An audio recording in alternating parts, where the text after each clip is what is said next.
So, dito kami ngayon. Ayan. School yan. Ito yung public school. Alam nyo dito sa Canada, dikit-dikit ang school dito. Mayaman kami sa, mayaman kami sa school dito. Ikaw ang pumili kung anong gusto mong ipapasok yung anak mo. Kung sa public school or sa Catholic school. Ito naman Catholic school naman ito. Ito yata yung binidyo mo kahapon, Micah Joy. Nag-video ka, oo.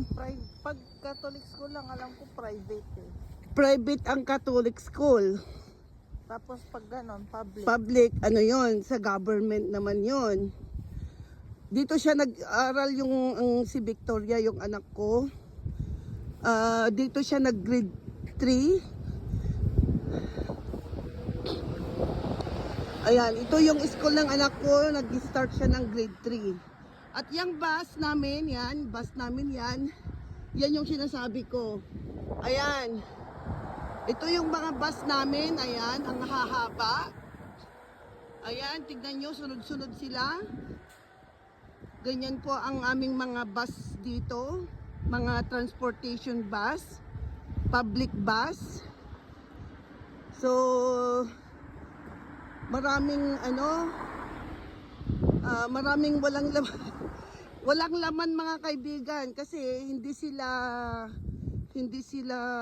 sa passenger. Yung hindi sila yung puno nila yung bus.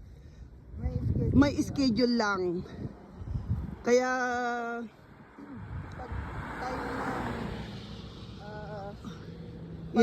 Pag may schedule silang sinusunod. Sinusunod, oo.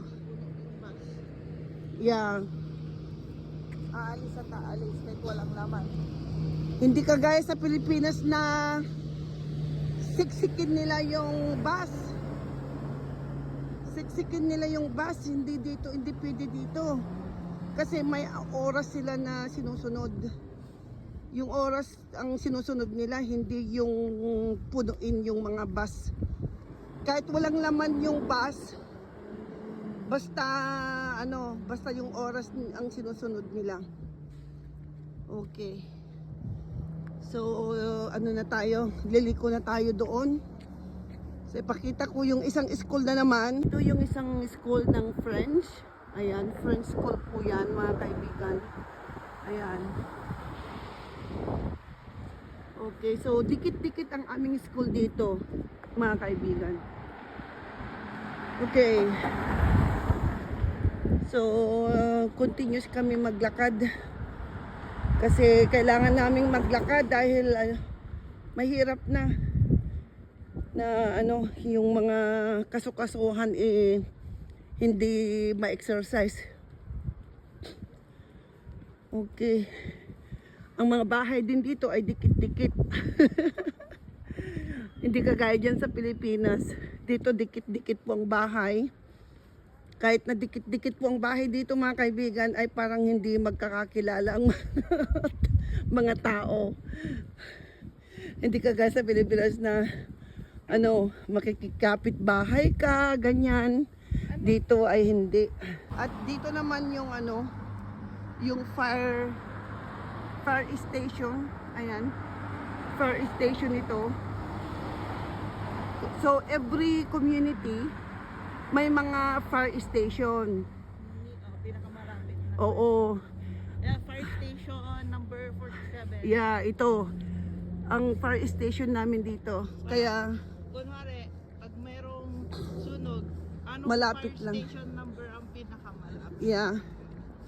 At saka ang mga bahay-bahay dito, may mga alarm kami. Kaya kahit kahit usok lang, sensitive kasi yung alarm sa loob ng bahay. Ito po ang aking kwento at gusto ko lang ipakita sa inyo kung ano po ang buhay namin dito sa Canada at kung ano ang nakikita dito sa aming lugar, dito sa Ottawa, Canada. So, yung mga sinabi ko po ay ganun po talaga ang ginagawa namin dito. At ganun po ang buhay dito sa Canada. Thank you for watching!